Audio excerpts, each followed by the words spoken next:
Part kelima, anak muda yang berjalan di depan orang tua. Pemuda, aku bisa mengakui bahwa pekerjaan memiliki aspek kontribusi bagi orang lain, tapi logika mengatakan bahwa seseorang yang secara resmi berkontribusi bagi orang lain, namun sesungguhnya sedang melakukannya untuk dirinya sendiri, adalah kemunafikan. Bagaimana kau menjelaskannya? Filsuf, bayangkan adegan seperti berikut. Saat itu di rumah makan, malam sudah selesai, tapi masih ada hidangan yang tersisa di meja. Anak-anak sudah masuk ke kamar dan sang suami sedang duduk di sofa menonton televisi. Menghabiskan hidangan tersebut dan membereskan semuanya adalah tugas yang dibebankan pada sang istri. Lebih buruk lagi, keluarga ini menganggap hal tersebut biasa, dan mereka tidak berupaya sedikit pun untuk membantu. Dalam situasi semacam itu, normalnya seseorang akan berpikir, kenapa mereka tidak mau membantuku? Atau kenapa aku harus mengerjakan semuanya? Sekalipun tidak mendengar kata terima kasih dari keluargaku sewaktu berbersih. Aku ingin mereka berpikir bahwa aku berguna bagi keluargaku, daripada berpikir apa yang bisa orang lain lakukan untukku. Aku ingin berpikir tentang dan mempraktikkan apa yang bisa kulakukan untuk orang lain.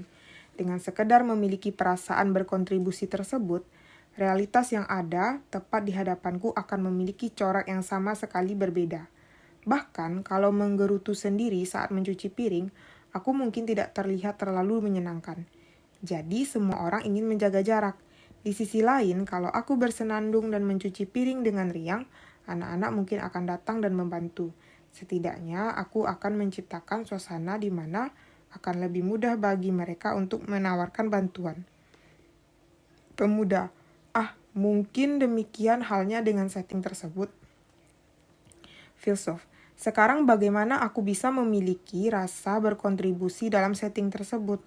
Aku memilikinya karena aku bisa menganggap anggota keluargaku sebagai kawan seperjuangan. Kalau aku tidak bisa melakukannya, tidak akan ada pikiran yang melayang-layang di benakku. Seperti kenapa cuma aku yang melakukannya, dan kenapa tidak ada satupun yang mau membantu. Kontribusi yang dilakukan selagi seseorang melihat orang lain sebagai musuh mungkin memang mengarah pada kemunafikan. Tapi kalau orang lain adalah kawan seperjuangannya, hal semacam itu seharusnya tidak pernah terjadi, terlepas dari kontribusi yang dibuat seseorang. Kau terpaku pada kata munafik, karena kau belum pernah memahami perasaan sosial. Pemuda, oke, filsuf. Untuk mempermudah sampai titik ini, aku telah mendiskusikan penerimaan diri, keyakinan pada orang lain, dan kontribusi bagi orang lain, sesuai urutan tersebut. Akan tetapi, ketiga hal ini saling terhubung sebagai satu kesatuan yang harus ada, dalam struktur yang kurang lebih bulat. Karena menerima dirinya sendiri apa adanya itulah, seseorang dapat memiliki keyakinan pada orang lain, tanpa merasa takut dimanfaatkan. Dan karena bisa menaruh keyakinan tanpa syarat pada orang lain itulah, dan merasa bahwa mereka adalah kawan seperjuangan, dia bisa terlibat dalam berkontribusi bagi orang lain. Selain itu, karena berkontribusi terhadap orang lain itulah, dia bisa memiliki kesadaran mendalam bahwa aku berguna bagi orang lain, dan menerima dirinya apa adanya. Seseorang bisa menerima dirinya. Catatan yang kau tulis beberapa hari lalu, apakah kau membawanya? Pemuda, oh, maksudmu catatan tentang sasaran yang dikemukakan oleh teori psikologi Adler? Aku membawanya kemanapun sejak saat itu. Tentu saja, ini dia. 2 sasaran berperilaku, untuk menjadi mandiri dan hidup secara harmonis dengan masyarakat. Kedua sasaran bagi psikologi yang menyokong perilaku ini. Kesadaran bahwa aku memiliki kemampuan dan kesadaran bahwa orang-orang adalah kawan seperjuanganku.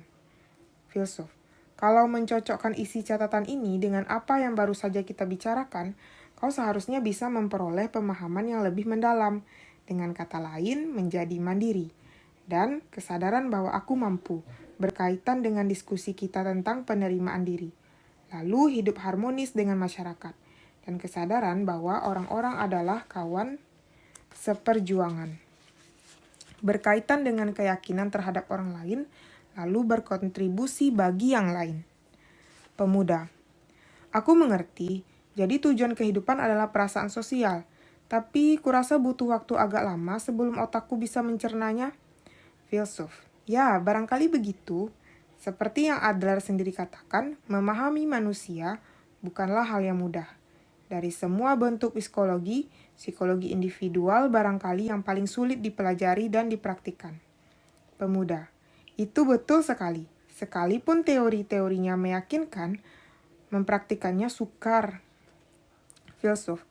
Malah konon untuk memahami betul teori psikologi Adler dan menerapkannya untuk benar-benar mengubah cara hidup seseorang, orang membutuhkan separuh tahun kehidupannya.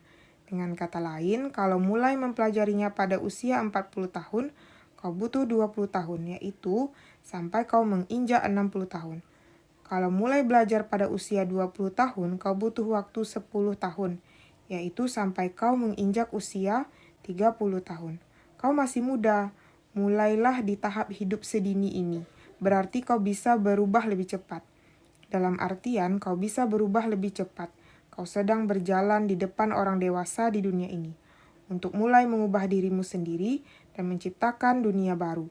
Dalam cara tertentu, kau berada di depanku juga. Tidak apa-apa bila kau kehilangan arah atau kehilangan fokus. Jangan bergantung pada hubungan vertikal atau rasa takut dibenci. Dan majulah dengan bebas.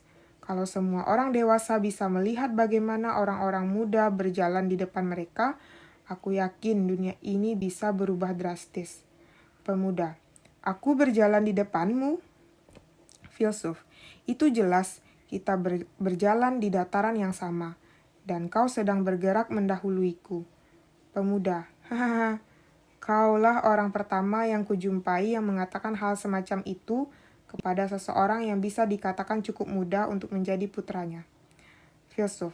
Aku ingin lebih banyak orang muda mempelajari pemikiran Adler, dan aku ingin lebih banyak orang dewasa mempelajarinya pula, karena orang bisa berubah tanpa memandang usia.